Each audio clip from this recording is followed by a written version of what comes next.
trying to get through this life thing, which is hard, and there's no manual and nobody really knows how to do it. But also we're humans and we just want to be okay and feel connected. And sometimes that's not available as easily as this thing that we found that is, whether that's social media or a drug or a drink or a, food or a like the phone or whatever the heck it is. And like the beauty of recovery is that it can kind of like give you this pause where you can find things that fill those voids that maybe isn't the thing that is just going to make you feel worse. Like you find those moments where you can talk to a friend or take a few extra deep breaths or realize that life isn't terrible. Those little pauses, I feel like, are that gift in recovery that keep you from reaching right away. Stories are powerful. Welcome to the Rise, Recover, Live podcast, brought to you by The Phoenix. This is a space where people impacted by substance use can come to share their story of strength and resilience, get open and honest, and inspire hope and build community through shared experience. We'll be talking to people in our community on their own recovery journey and shine a light on the topic of recovery in all its forms. Maybe you'll hear some of your story in theirs. Let's show the world that together we rise, recover, and live. What's up, everybody, and welcome to yet another episode of the Rise, Recover, Live podcast. We are your hosts, Bryce the Third, he, him pronouns. Liz McKean, she, her pronouns. Why you all giggles? What's that about? Yet another episode. I feel like that should be paired with like a big sigh, like, yet another episode. That's my sexy podcast voice. I always think of myself in like a smoking coat with sitting next to a fireplace with glassware next to the fireplace full of apple juice. Ooh, and stroking a white cat, I feel like. Hello, everybody. And welcome. How is your energy today, Liz? Oh, my energy is a little relieved, I think. It's been a week of big feelings and some overwhelming ones, and I feel better today. And it's one of those, we've talked about this, but like when you're in it, when you're in the kind of the muck with like mental health stuff and just overwhelm, it can feel like, is this just life now? Is this just who I am now? And this is never going to end. And then when you come out on the other side and all of a sudden the birds are singing and I can notice the sunshine again and have an appetite and all those things, it's just like, oh my God, I'm back. Yeah. So big relief. Yes, it's so interesting how those experiences, like the polarity of those experiences, are they even really like that polar? You know, like, or are they two sides to the same stick? You know? Yeah. Can one exist without the other? Yeah. You know, like I had some anxiety yesterday. That, I talked about it off camera, and it wasn't crazy. It was just like, yo, where did this come from? And then, like, once I worked through it, we were driving home, me and my son, and like I just really, really, really, really, really noticed the sky. I'm like, whoa, the sky is beautiful. And that's something that I don't know if I would have had like that awareness of, or been like, the sky wouldn't have hit me as visceral if it wasn't for like the anxiety that I experienced previously, you know? And yeah, I'm all for a world where like, I don't have to pay for appreciation in anxiety. And that's been the case multiple times.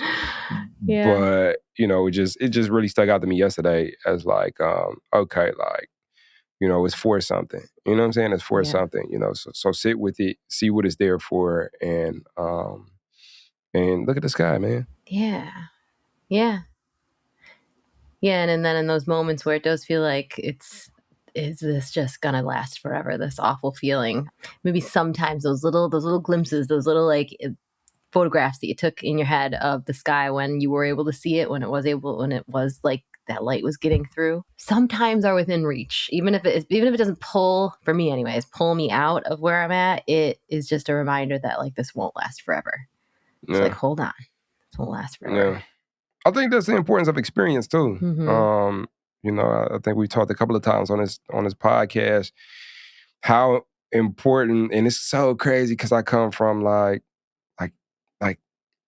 time doesn't mean anything. Like it just, But like experience is important. Like if I show up for this, like now I have this that I showed up for.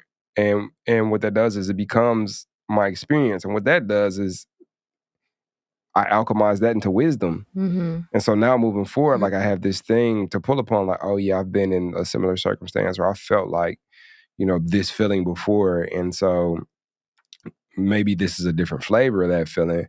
But like, here go the tools I use for the last flavor. So let me try to apply those here and see if they work. And that process just doesn't happen without like the experience. Like nobody can tell you about it. Like even with people telling us about things.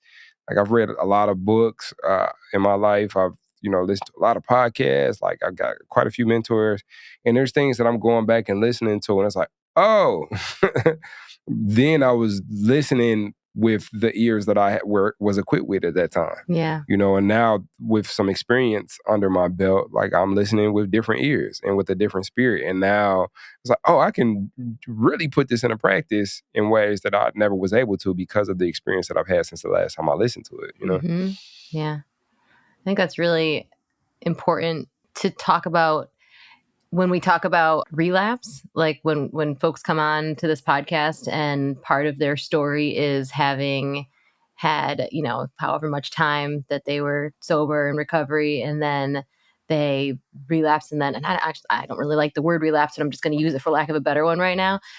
But I love it when people are willing to talk about that, because I think it's so powerful to acknowledge that, like, this might feel like, oh my God, I'm back where I was before. I'm right back here. Holy crap, I've been here. It was all for nothing. That's an easy thing to like allow your brain to go to, whether that is with a relapse with substance use or just, here I am back in like a week of feeling such intense anxiety. But it's cool to acknowledge that, no, you're not. No, you're not. Now you're you. Now you have all those tools that you built up since, the last time. Now you are a version of you that you've never been before, with tools that you never had before, and knowledge now from whatever experience you just had that you didn't have before you had that experience. And like, it's not just here I am again, or I'm back, it's here I am. Yeah. I like the thing that I've encountered where people share it, like, I have 20 years in recovery, 10 of them in sobriety. Yeah, or I love that. Yeah. Where it's not like a break or a lapse. It's like, no, there's continuity in you showing up for yourself. And it was the harm reduction episode. I don't even know if we published that one yet. Well, by the time you all hear it, it'll be published. But I forgot what she said, but she used like a reoccurrence or like some word that wasn't relapse. And it's like, oh, that's softer. Like, that's softer. I like that, Yeah. And for me, I don't know, it just makes it like, it's always weird when it's like, I can't do this thing. I just can't do this thing, because if I do this thing, then like the focus ends up being on that thing. But it's like, no, like the thing may happen. It might happen, but know that you don't have to, like, it doesn't have to be fear-based. You know what I'm saying? Like, and if it does happen, like there's tools here. And even in that, it's like, well, so like caffeine for me. When it's like, when a thing is a thing, and maybe it wasn't like this for me when I first got sober, because sobriety, like, that was brought upon me personally by desperation. Like, I didn't, whatever. Like, whatever y'all got, I'm doing it. So I had no questions asked, but now that I've blossomed as a human being and I have all these philosophical nuances and knowledge literally written across your chest right now. Now it's like, sometimes it's a little more complicated for me to be open to stuff, and that ability to just allow for, okay, I'm not drinking caffeine today. It's like the one day at a time thing. I'm not drinking caffeine today. I could drink it tomorrow. Like, who knows?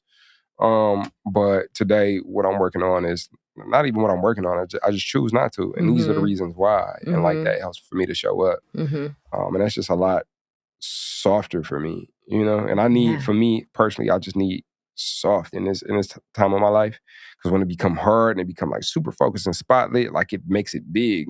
When we focus on expands, and now like my whole life is about avoiding this thing. Somebody at my my recovery group the other night was like, this text that we all tap into, like, doesn't say, this is not the main purpose of this book is not to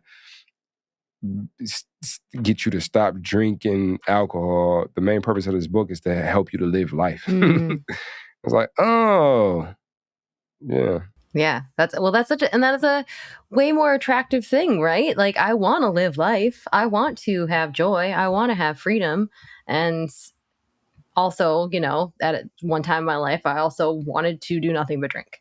And, when the choices are put in front of me, you can drink or you can die. Like, honestly, I was like, well, I'll just drink because I'll just die, whatever. Like, there was just no, but when it became an actual choice of like, there's something else that, like, it had to be something that I wanted, I had to have a glimpse of something that I wanted. And, I've talked about how that happened to me, like on the yoga mat when there wasn't any alcohol in my system, how I would have those little moments of like, of lightness, of joy, of like release of that tightness in my chest, and I was like, holy crap, is this possible without having to go through all that I go through with drinking? And it was only then that it was like, oh, I am going to make this choice. It's not because I have a family member sitting on the couch across from me, staring at me and following me to the bathroom to make sure that I don't like find some hidden bottle that they didn't find yet. It's not because, I'm going to get in trouble or I'm going to lose a job or,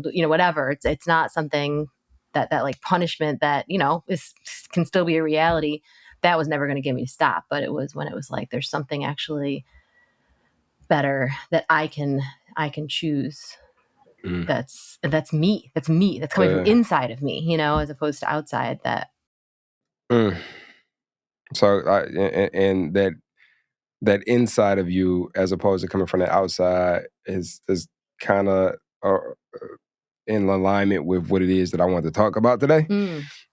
Because social media, like we live in this environment where all information is available to you at all times, where all everybody's views and opinions outside of you are there in your face at all times. If you think about, I wasn't a kid coming up with social media, but you think about like how important those developmental years are in discovering. And if you think about like recovery, there's a lot of development like that. Those first 90 days like begins those developmental years of like, who am I? Like beyond this thing, like who am I?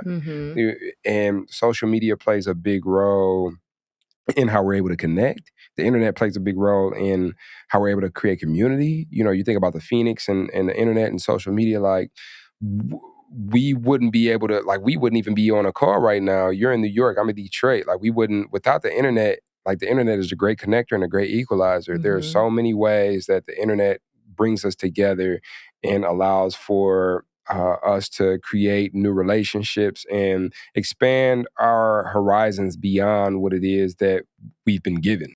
And, just like fire can light the way or fire can burn the village down, there's also this thing that can really dampen our spirit and really have an effect on our mental health. And as we all know, like our mental health and our recovery are really one and the same for real. And so just wanted to talk about, like, because you mentioned some stuff before we hopped on camera, what your recent experience with social media has been and why you've chosen to make some of the decisions that you made recently. Yeah. I wouldn't be part of the Phoenix if it wasn't for social media. I discovered the Phoenix. I feel like when I say I discovered it, it's as if like the Phoenix didn't exist until I discovered it. No. I came across the Phoenix that already existed. The Christopher Columbus of Phoenix. Oh, no. No. Veering off topic. I came across the Phoenix because of social media and also, a lot of other recovery resources and tools and authors and communities, and, was able to feel part of something online that probably at the time I wasn't ready to be part of, face to face and like with my whole open self. So very, very grateful for that. And then social media has done a lot of other wonderful things, connecting me with other people in the yoga community, helping people to find me when I was wanting to be found in that way. And yeah. And then also, there is there's something really scary about the amount of information that we have access to about everybody's feelings, everybody's experiences, all the good, the bad, and the deeply painful things that are happening all over the world all the time. And I have this feeling that when I know about something hard that's happening or terrible, painful, I feel a responsibility to, I don't know, be part of the solution for it, which is, very arrogant, like I can't solve anybody else's problems, but I want to be part of a solution. And if I can't figure out in my brain how I can help with this thing that's just hurting somebody, then I want to share the hurt. Whether or not that person has any idea that I'm going to just carry it. I'm going to carry it, even if it's so heavy that I'm not going to be able to get up off of the floor. And I had that happened recently, and just felt the heaviness of the whole world and felt like I should, because, how dare I complain with all the horrors that are happening. And every social media account that I found, it was just like so present everywhere. And, found myself turning away from the cute puppy videos that I usually focus on when I'm feeling sad, and turning towards the things that were just painful. And I deleted Instagram because I realized that there's absolutely no good that I can do in the entire world, either, people close to me or people far away, when I go into that dark place in my own mind and heart and everything. And and I think that's the reason I'm feeling better now than I was even yesterday, because it took some time to even kind of crawl out of that. So that's kind of my experience that happens on and off over time. But I feel like when we've talked about this, your experience, you have some better boundaries around it, I think, than I do already. And then also the sharing of yourself is something that you've experienced more than me on that particular platform. Is that accurate? I mean, comparison is the thief of joy. I feel like if you share, you share. I share. I don't know. I think the boundaries too. I don't know how great my boundaries are. I'm working on building more, and I think like the awareness of what can happen allows for me to like stop it. I mean, that for me is the boundary that I've yet to find early enough. So I'm working to, because like for what it sounds like to me, there's this emotional process of harboring the pain of the world, and social media can be that conduit between you and the suffering of the world, and so you just cut that conduit off. And then that brings about like an increased quality of life. For me, it's less about the world. I think I have a real good antenna around like what I can pay attention to. Like there's it really feels like spikes coming out of my skin if I'm in territory that I know I shouldn't be in. You know what I'm saying? Like the news, when it's on, if I hear, shooting this, shooting that, click, the power of the click is strong within me. It's like the force. I will, even if like I'm around you and you get to gossiping about somebody, like I will find a polite way to like shut that down, to excuse myself from the conversation. But like I've literally just walked away. Like I don't, I can't trip on what you feel about that, because I'm just not like, I don't want that in my life. Yeah. And that's just the type of energy that I don't want. So the power of the click is important. I think for me, like I wouldn't even be here in this room with you if it wasn't for the work that I've done using social media. Yeah. Very, very early on within my recovery, you know what? It was crazy is this guy named Brendan Bouchard. No ad or anything, but like he was one of the first people I seen on YouTube. Like it was a YouTube ad, and he was just talking about like personal development and growth. But it was like authentic. It wasn't like, this is what you need to do, or it wasn't like, it was just authentic. Yeah. And that was like the first time the seed was planted in me. I probably was like less than a year sober. I just got done reading Think and Grow Rich by Napoleon Hill, and like I'm on a high. And newly sober, and here comes this guy, and all YouTube ads, I skip them now. You know, like there's no YouTube ad that I like sit there and watch. But this was one that was like, it would be like 6-minute videos, and I would sit there and watch the whole thing. And within it, it was like, I want to be able to have that effect on somebody, you know? And so, I don't know, I just began picking up a camera and sharing my experience. I found a video recently where, like, it was like a 12-minute video. I didn't even say nothing. And then at the end, I was like, okay, everybody, I'll see you later. And I'm like 25. But I just knew I had to pick up that phone and like do something. And so now, you know, I would consider myself a content creator. I share a lot of the tools that I pick up in recovery. If you all want to follow me, you can go to @Bryce the Third. I'm there every day to post content, but I'm not the greatest consumer. Like even when it comes to like, okay, social media algorithm, get on there and comment on other people's posts. In order to comment on other people's posts, I gotta scroll and see what talks to me. And I don't want to scroll because the things that you think that I like for some reason are like not what I want to, like not what I think that I want to see right now, you know? So I get on there and post and ghost, you know? And it's not good for your engagement, not good for this, not good for that. And that's cool. Whatever I don't do with organic, we can pick that up in the real world. And then when there's some money to put some money behind some things that are really important, we're going to do that too. But like, I know I got to be there.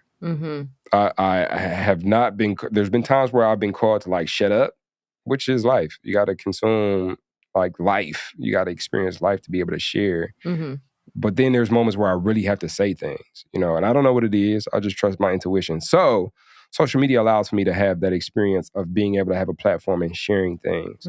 But I used an example off offline where it's like, you know, imagine quitting candy and or like you used to eat a whole bunch of candy like uncontrollably, and now you're going in this room full of candy, but it's like, let me just take a little half of this candy because I have a sugar deficiency or something. I'm really working with this metaphor.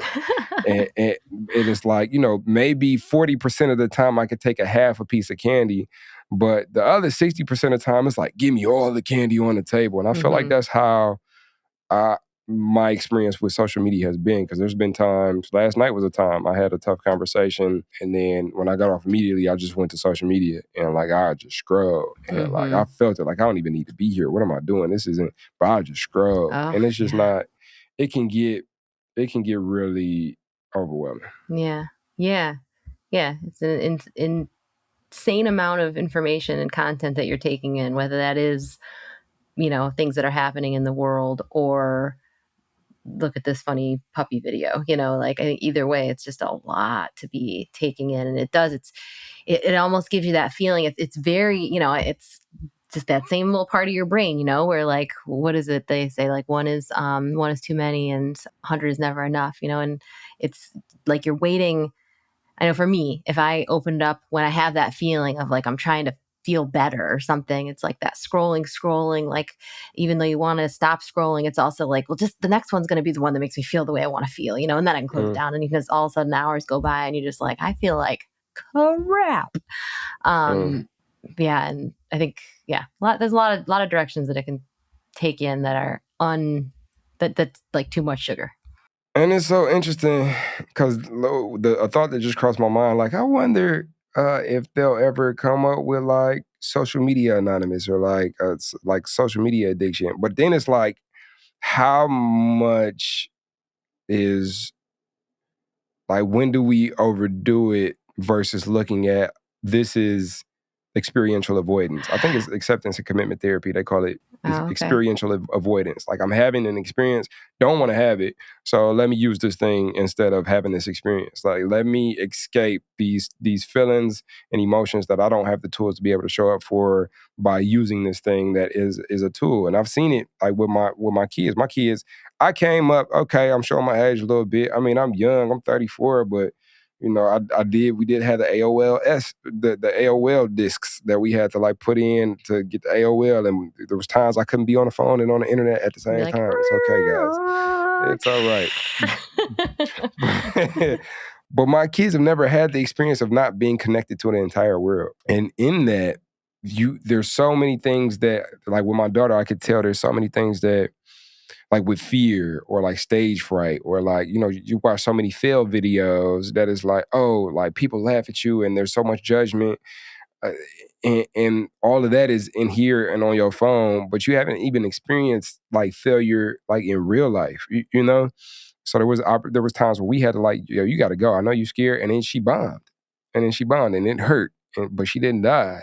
She cried, she thugged it out, but now like she knows what she needs to do to show up to be able to dance competitively, you know?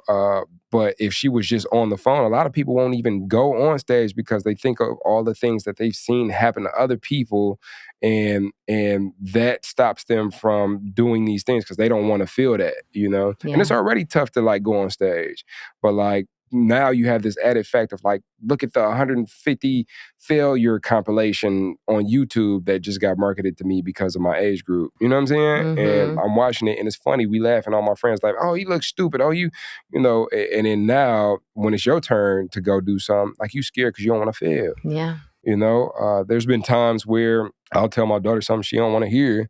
And then, you know, she dip and you could tell she about to cry. And then next thing you know, you hear like the sound of YouTube. I'm like, nope, get off of it. Feel it. You know what I'm saying? Feel it. You know, and then she feels it and she works through it. But like, I know that, like I might have not have had that experience at your age, but I know that feeling of like, this thing just happened. I don't want to feel it. And now here goes a thing that like will make me not feel it and let me just drown in it, you know? Yep. Yeah. Yeah. And I think, I'm sure there probably is, you know, tools out there for social media addiction. I feel like there's so many ways that we can be trying to like numb, and there's groups and support and resources, thank God, for like so many of them. But it all is just like you said, like a way to feel better or to not feel the thing that is hard. And the things that we talk about, this is the reason that we have this podcast, right? And that we can talk, like your experience with substance use disorder was very different than mine. There, there's overlap, but like we were seeking out like different things. And then we had, Shane on, who's talking about gambling addiction. We've had folks come on talk about, eating disorders, and there's such a huge spectrum, but we all have this common, we all speak the same language, which is, I'm trying to get through this life thing, which is hard, and there's no manual and nobody really knows how to do it. But also, we're humans and we just want to be okay and feel connected. And sometimes that's not available as easily as this thing that we found that is, whether that's social media or a drug or a drink or a, food or a, like the phone or whatever the heck it is. And like the beauty of recovery is that it can kind of like give you this pause where you can find things that fill those voids that maybe isn't the thing that is just going to make you feel worse. Like you find those moments where you can talk to a friend, or take a few extra deep breaths, or realize that life isn't terrible. You just needed a glass of water, like those little pauses, I feel like are that gift in recovery that keep you from reaching right away for that outside thing. And also not every single time, because Lord knows I've reached, plenty of times, even within recovery, for something that is not the thing that's going to make me feel better. But I don't know. I think there is that common ground. You've talked about that pause before that like kind of gave language to something I didn't really know what it was. And that feels good to me. Yeah. Yeah. And then even allowing like the awareness of how we show up and use things, like and having that stop and pause, like, why? Wait a minute. Why am I doing this? Like could allow for us to assess whether it's even necessary, and like it's okay to cut it off. Yeah. Or like we can reframe our relationship with it. Maybe a video journal is important to you, because I know like a lot of the content I create, like I share the tools, but it also like I feel it helps me to synthesize some of these ideas that I'm experiencing because I know that they'll help other people. So like if you want to just use Instagram or whatever as a video journal and you can turn the comments off to not allow anybody to say anything to you. Like you just need a space to just have your platform and just say it. Maybe you got 3 followers and maybe they all 3 cheering for you. Like we can learn how to use these tools, because that's what they are. Yeah. They're tools. They're fire. Fire can burn the village down, or it can lead the way. Yeah. Or and it depends on what season you're in. Maybe you're in a season where I just got to delete it. Like I've had seasons where I just can't go on there. Like right now, like content schedulers are my best friend. Because I don't got to go on there. Like maybe I'll go on there once a day to engage with the comments on the post, but like I'm not on there. There's so much, even when it kind of like podcasts, television shows, radio, all forms of media. Like the power to click is important. Click. The power to click. Oh my God, I just had this conversation this morning with a friend. We were talking about, what was the context? Something about a conversation she didn't want to be part of. And I was like, just unsubscribe. Like, I was like, that's a great, like, next time I'm in a conversation I don't want to be in, I'm just going to, unsubscribe. Unsubscribe. Like, this has been fun, but I'm going to have to unsubscribe. Yeah, because even in that, there might be things I really need to look at. This is my experience and my experience only, guys. So if you relate, if the shoe fits, you relate. But like, there could be things that like I really need to pay attention to. And this experience of hearing this thing that is so frustrating that I want to like write in, and I want to like go on there and comment under the post, and I want to like that's happening, and I'm putting my energy to that. But sometimes, most time, all times, that energy to want to repel against like a circumstance, a situation, a person, place, a thing in life, for me has been avoidance of the thing that I really need to be paying attention to and putting energy towards. So do I need to be mad at the latest thing Kanye said, Bill O'Reilly said, or Donald Trump said, or, whatever, like, and I'm just using names, like no political leanings or anything like that, but I'm just saying names of people who piss me off at times. And it's like, underneath that, it's like, oh, like, it's not even about them. Like, people are going to do what they do. People, placing things. Everybody has their views and opinions. What do I need to work on? And a lot of times what pissed me off is I seen things inside of me that were similar to what it was I was seeing from them that I try to keep in check, because like, that's the quote unquote bad part of me. And then there's like shadow work to do. It's like, why are there bad parts of me? Like, what is that I'm so, and then I do that work, and then it allows for me to have compassion for people like them when I see them in real life, when I'm like really dealing with them and not seeing them on my TV or my phone screen. So I've always used that thing that's like, I have to write in a 12-page letter. And don't get me wrong too, because like leaning too into like a little bit of this advocacy stuff, especially all the work we've done with mobilized recovery, like sometimes that, like if we learn how to use that anger and that frustration and write those letters to the right people, like things change, systems change. And so like, but it's like learning to use that without decreasing the quality of our lives. Because if I'm dying, why do I gotta die to change the world? I shouldn't have to die for other people to live well, for other people to be represented, for other people to not be discriminated against. I shouldn't have to die for that. So like, how can I take care of myself, which allows for me to do this like intense work, which may be against somebody's views and opinions, because I see things being differently, and a lot of times, click, turn it off. Yeah. And that's, and you're still, I think I'm so glad that you said that, because that's something that just since my first little speech about my little shutting off social media earlier when in this conversation was like, I don't want anyone to think that I don't care, that I like don't want to be informed, that I don't want to, help, and that I don't recognize the privilege that I have to be able to shut something off when those horrors are happening elsewhere in the world. But I think that knowing yourself and knowing, where, like you said, where can I point that? Where can I point that? So it is going to be helpful. And sometimes it is just shutting it off entirely and going for a walk, because honestly, I'm no good to anybody if I'm not, taking care of myself.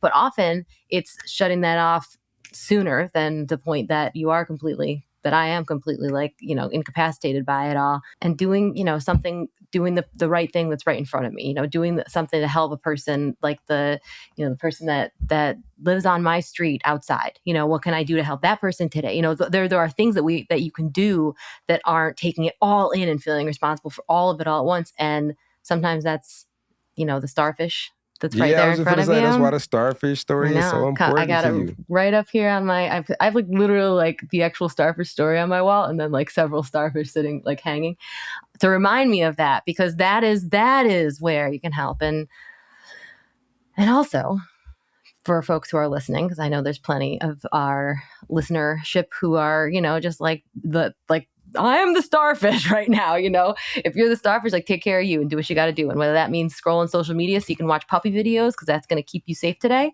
or that means completely turning it off and going and getting a little sunshine on your face, or calling a friend, or just, listening to every single episode of a podcast that makes you feel like you're not alone because you're our friend and we're your friend, then do that for you. Yeah, 100%. Yeah. 100%. And as with everything recovery, the journey continues, my friends. Yeah. We appreciate you for listening today. Sure to our musings. It's all it was, really, too. And we value. Sorry, go ahead. We hope that you take care of yourself. We hope that you do what it is that you need, and know that that's going to look different from us, and that's going to look different from you in a previous season and a future season.